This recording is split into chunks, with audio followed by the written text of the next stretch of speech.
কি হলো ভম্বল? শুয়ে পড়লে যে বেরোবে না? ইচ্ছা করছে না। সে কি? কেন? কি জানি।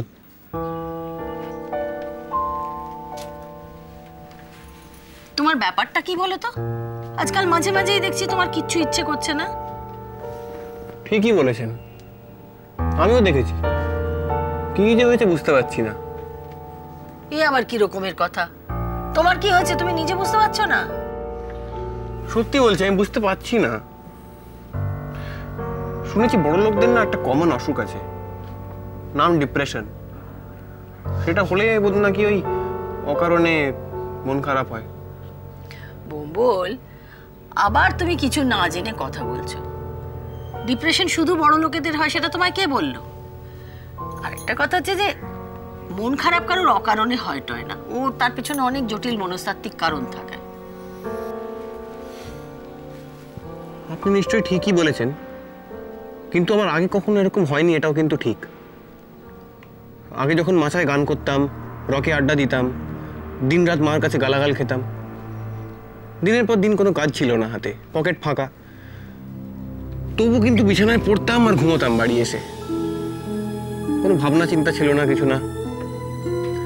কিন্তু আজকাল মাঝে মাঝে রাতে ঘুম আসে না, কখনো একেবারেই ঘুম আসে না, খেতে ইচ্ছে করে না, কোনো কিছুই করতে ইচ্ছে করে না, এমনকি গান গাইতেও ইচ্ছে করে না। আপনি কি করে জানলেন এসব? তুমি সত্যি বলছো ভম্বল? তুমি নিজে কিছু বুঝতে পারছো না? আপনাকে ছুঁয়ে বলছি দিদি ঠাম্মি, আমি কিচ্ছু বুঝতে পারছি না। নিজেকে চেনা বড্ড কঠিন কাজ ভম্বল। আমি তো এটা তোমায় শেখাতে পারবো না। কোনো দিদিমণি বা কোনো মাস্টারমশাইয়ের হাত ধরে এটা শেখা যায় না, এটা নিজে নিজেই শিখতে হয়। আমি নিজেকে অনেকবার এই প্রশ্নটা করেছি, কেন এরকম হয়, কিন্তু কোনো উত্তর পাইনি। আগে যখন লোকে অনেক অপমান করতো, গান ভালো না লাগলে পচা ডিম ছুটতো, ঢিল ছুটতো, ওই নিয়ে বন্ধুদের সঙ্গে পরে অনেক হাসাহাসি করেছি। অথচ আজকাল কেউ একবার মুখ ফিরিয়ে চলে গেলেও কি হয় ভম্বল? না দিদি ঠাম্মি, আমাকে পালাতে হবে, শুধু এই বাড়ি ছেড়ে নয়, এই শহর ছেড়ে। কেন? এই বাড়ি এই শহর কি দোষ করলো? এই যে আপনারা সকলে আহ্লাদ দিয়ে দিয়ে আমার শহরটা খারাপ করছেন, এটা কি কম অপরাধ? কিন্তু ভম্বল, এটা আমার আরেকটা বদ অভ্যেস হয়েছে আজকাল। কেন যে এত বক বক করি কে জানে। যাই, বেরোই, শুধু শুধু দেরি করে ফেললাম।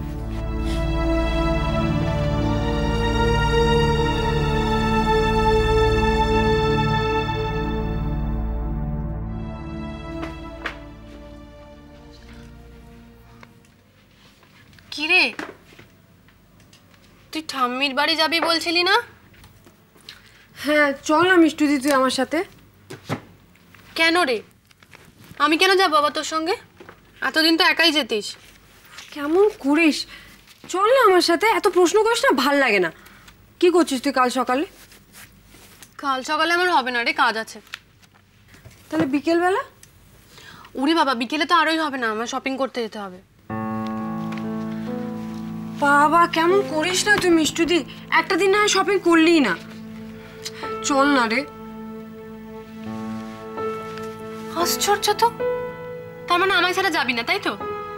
কি হয়েছে বলতো পুপে, তুই কি ভয় পাচ্ছিস? না না, ভয় পাবো কেন?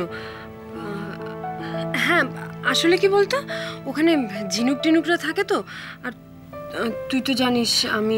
হ্যাঁ, ওদের দেখলেই তোর মাথাটা সঙ্গে সঙ্গে চট করে গরম হয়ে যায়। ঠিক আছে, আমি যাব, তবে বেশিক্ষণ থাকতে পারবি না। হ্যাঁ ঠিক আছে, আমি শুধু একটু ঠাম্মিকে দেখবো, দু একটা কথা বলবো, আর তার ফাঁকে না হয় তুই ঝিনুকরা বাড়িতে থাকলে ওদের সাথে একটু গল্প করে নিস। আমি বুঝেছি। থ্যাংক ইউ রে মিষ্টুদি।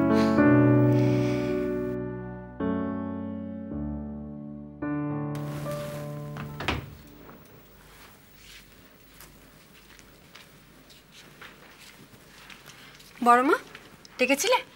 পুপে দাঁড়া এক মিনিট, এই নে এটা একটু ধর। এটা কি? এই খামটা একটু বুবাইয়ের কাছে পৌঁছে দিবি? লক্ষ্মী মা আমার। এ মা, আমি আর মিষ্টু দি তো আজকে সকালবেলা গিয়ে দাদার সাথে দেখা করে আসলাম। তখন দিলে না কেন? তখন তো আমি ব্যাংকে যেতেই পারিনি, টাকাটা তোলাই হয়নি। এতে এতে টাকা আছে বর্মা? হ্যাঁ, সাবধানে নিয়ে যাস। বর্মা, এত কিছু হয়ে যাওয়ার পর তোমার কি মনে হয় বলো তো, দাদাই টাকাগুলো নেবে? আমি জানি যে সোনার তরীর কোনো সাহায্যও নেবে না। ওকে বলিস এটা ওর নিজের টাকা। দাদার টাকা? হ্যাঁ, বুবাইয়ের জন্মের পর থেকে আজ অবধি আত্মীয় স্বজন, বন্ধু বান্ধব নানা উপলক্ষে যত টাকা দিয়েছেন, তাছাড়া প্রত্যেক বছর ফার্স্ট হওয়ার পর ওর মামা, দাদু, ঠাকুরদা, কাকা সবাই তো ক্যাশ প্রাইজই দিয়েছেন। ওর নিজের তো কখনো চাহিদা ছিল না। সব টাকাগুলো এনে আমার কাছে দিত বরাবর। আর তুমি সেগুলো জমিয়ে রেখে দিয়েছো বর্মা? ওর নামে ব্যাংকে একটা অ্যাকাউন্ট খুলে তাতেই টাকাগুলো রেখে দিতাম। সেটা যে এইভাবে কাজে লাগবে তখন তো বুঝিনি।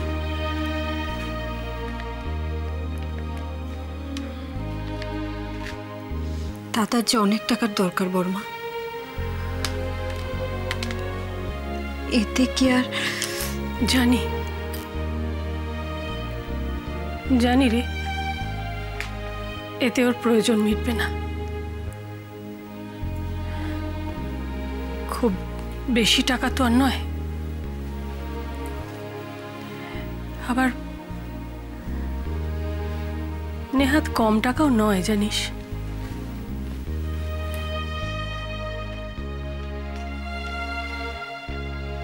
যে নাটকটা ওরা করবে তার জন্য কেউ কোনো টাকা নিচ্ছে না জানি, কিন্তু রিহার্সাল করা, হল ভাড়া, বিজ্ঞাপন করা, কত রকম খরচ আছে। তাতে হয়তো এটা দিয়ে কিছুটা সুরাহা হবে।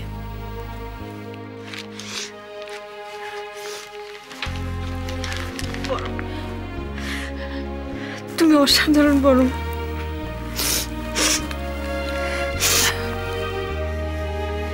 খুব হয়েছে, এখন গিয়ে তাড়াতাড়ি বুবাইকে টাকাটা দিয়ে যা। কাল আমি আর মিষ্টুতে একবার ঠামির সাথে দেখা করতে যাব। ফেরার পথেই টাকাটা দাদাকে দিয়ে আসবো, তুমি একদম নিশ্চিন্ত থাকো।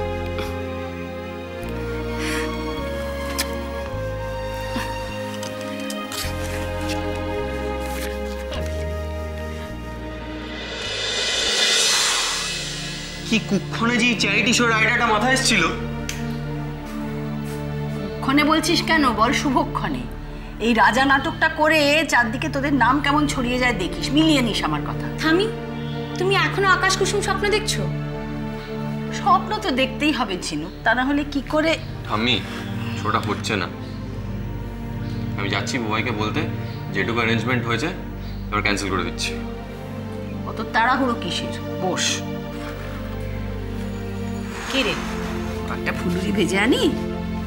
থামি প্লিজ, আমার ভালো লাগছে না। ভালো তো আমারও লাগছে না। তোরা শোটা ক্যান্সেল করে দিবি বলছিস কেন? গানের পারে